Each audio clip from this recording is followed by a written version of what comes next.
The great Stoic philosopher Epictetus once said, "The key is to keep company only with people who uplift you, whose presence calls forth your best." You've probably heard the saying, "You're the average of the 5 people you spend the most time with." Today, we're going to explore that idea through a Stoic lens by discussing 7 types of people who can derail your progress in Stoic philosophy, and how to navigate these challenging relationships. Before we dive in, I'd really appreciate it if you could like this video to help me continue spreading Stoic wisdom. And if you're not already subscribed, consider hitting that subscribe button and activating the bell so you don't miss any future content. Type of person number 1, the complainer. We all have that friend, family member, or coworker who finds fault in everything. Whether it's the weather, their job, or even the food at a popular restaurant, they never miss an opportunity to express their dissatisfaction. Now you might be wondering, why should this concern me? I can just ignore them. But that's easier said than done. Consistent exposure to such negativity has a draining effect on your mental well-being. It's like a leaky faucet, slowly depleting your emotional energy over time. Stoicism teaches us to focus on actionable solutions rather than getting stuck dwelling on problems. Let's say you're collaborating on a project with someone who is a perpetual complainer. Each meeting turns into an exhausting session of complaints without any constructive dialogue. What's the result? The team's morale declines, you're distracted from finding real solutions, and you might find yourself increasingly frustrated, not just with the project, but with life in general. So, how can Stoicism help us deal with a complainer? There are several strategies you can employ. 1. Limit your exposure to this person whenever possible. 2. If that's not feasible, maybe because they're a family member or colleague, then mentally distance yourself during their complaints. Picture their negativity as a passing storm, loud and unsettling, but ultimately powerless against the unmovable mountain of your inner tranquility. 3. Steer the conversation towards solutions, or gently shift the topic to something more constructive. As Marcus Aurelius said, you have power over your mind, not outside events. Realize this, and you will find strength. This timeless Stoic wisdom encourages us to guard our mental peace diligently, ensuring that the negativity from chronic complainers doesn't knock us off our Stoic path of resilience and virtue. Type of person number 2, the Cynic. The Cynic lives in a world perpetually clouded by skepticism and distrust. They view optimism as foolishness and see negativity as a form of enlightenment. The Cynic doesn't just doubt people or events, they doubt the fundamental goodness of life. Their constant questioning and suspicion can infiltrate your mind, pulling you into their vortex of pessimism. Imagine you've just achieved a personal milestone, perhaps a promotion at work or the successful launch of a personal project.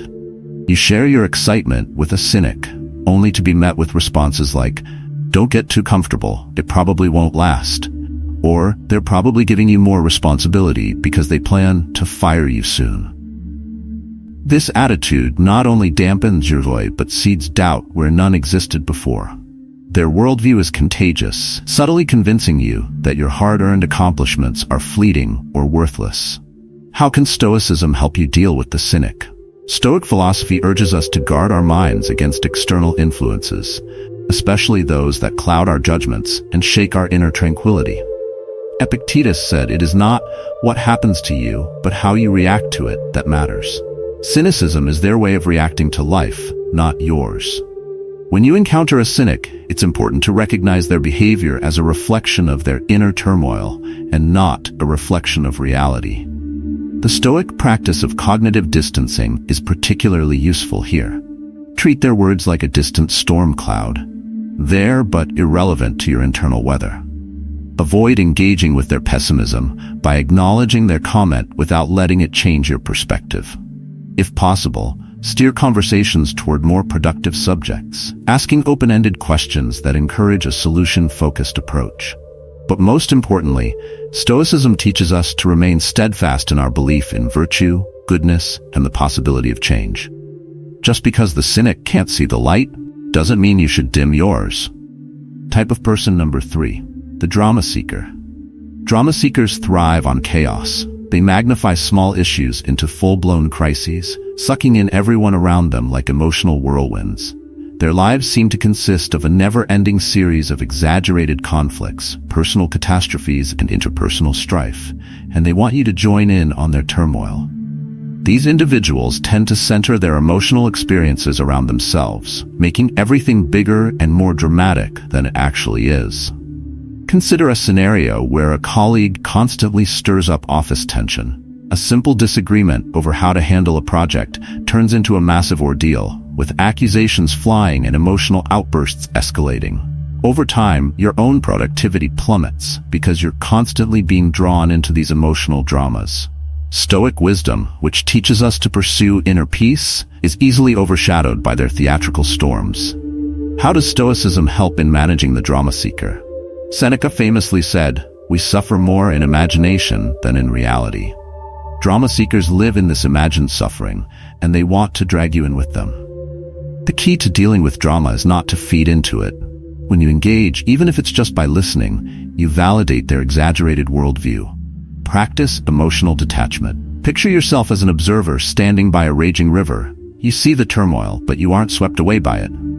This doesn't mean being cold or unfeeling. Rather, it means protecting your emotional energy by not giving in to reactive impulses. Ground yourself in stoic calm by focusing on facts rather than the drama they spin around those facts. Ask yourself, what is actually happening here? Is this crisis real, or is it blown out of proportion? Set boundaries.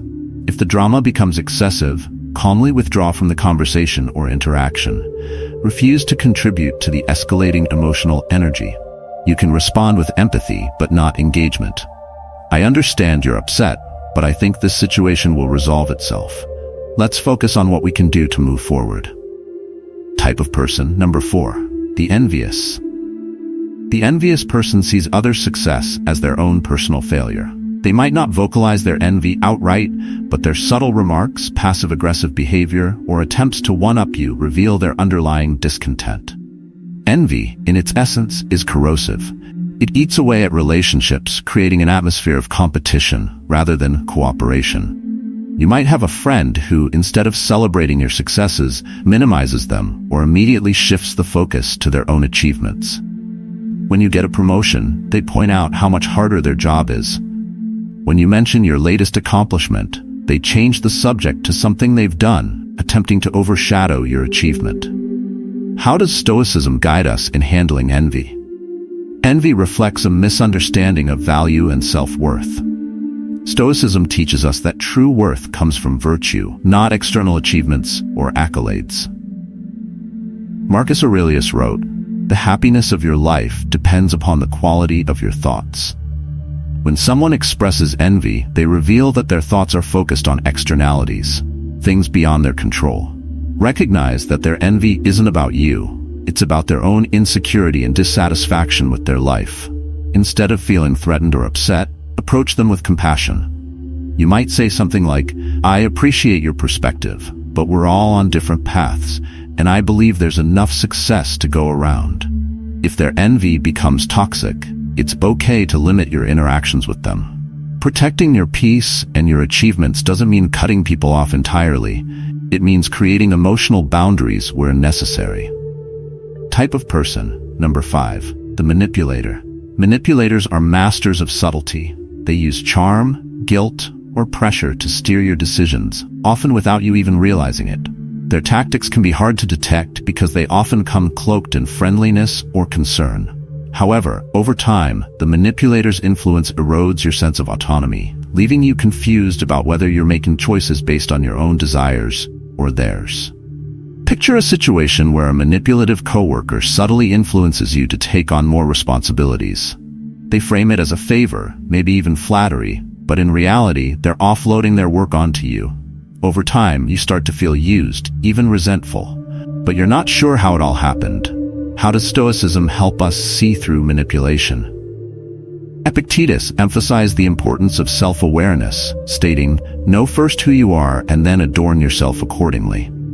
To combat manipulation, you must first know yourself, your values, goals, and boundaries, so that you can stand firm when others try to sway you. Once you recognize manipulation, set clear and firm boundaries. Be direct and transparent in your communication. For example, if they try to guilt you into taking on extra work, you could respond with, "I understand this is important, but I need to focus on my own responsibilities right now." Don't feel pressured to justify or explain yourself extensively. The manipulator thrives on loopholes and emotional ambiguity, so be firm without providing extra leeway for further influence. Type of person number 6. The gossip. Gossipers create an environment of mistrust. They thrive on spreading rumors, engaging in character assassination, and dragging others into petty disputes. While gossip can seem harmless or even entertaining at times, it creates a toxic atmosphere that undermines relationships and fosters division. Imagine you're part of a friend group or workplace where gossip is rampant. Every conversation turns into dissecting someone else's personal life, and before long, you find yourself drawn into these discussions. Participating in gossip doesn't just affect the people being talked about, it damages your integrity and feeds a culture of negativity.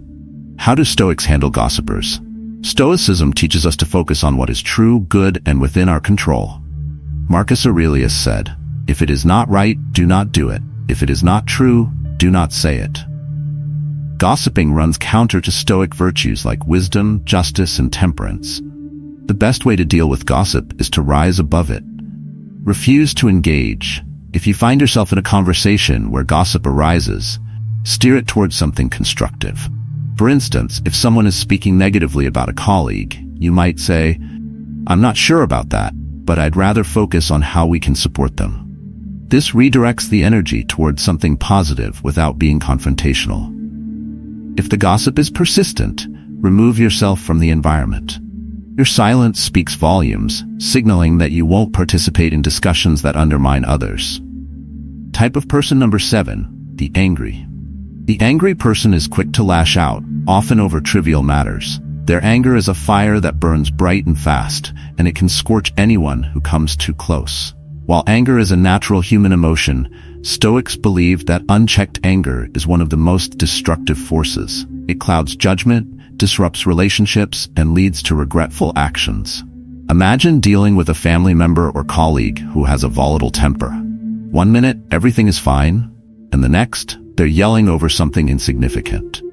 Their anger not only affects your peace of mind, but can create a toxic atmosphere where you're constantly walking on eggshells, trying to avoid their outbursts.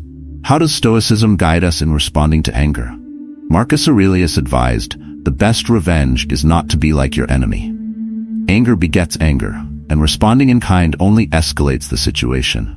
Instead, Stoicism urges us to maintain calm and composure, even in the face of someone else's rage. When confronted by anger, your first step is to pause. Instead of reacting immediately, take a deep breath and assess the situation. Ask yourself, is this worth my peace? In most cases, the answer will be no. Recognize that the other person's anger is their burden to carry, not yours. If appropriate, calmly assert your boundaries. "I understand that you're upset, but I'd like to discuss this when we're both calmer." If the situation allows, walking away until emotions settle can be the most effective strategy. Remember, the Stoic response is one of patience and measured action. By refusing to mirror their anger, you maintain your own equilibrium while potentially diffusing the situation altogether. In conclusion, the people we surround ourselves with can have a profound effect on our inner peace, our actions, and our growth in Stoic philosophy. Recognizing these types of individuals, cynics, drama seekers, the envious, manipulators, gossipers, and the angry, is the first step in safeguarding your mental well-being. Through the lens of Stoicism, you can navigate these challenging relationships with grace, resilience, and a commitment to your own virtue and peace of mind.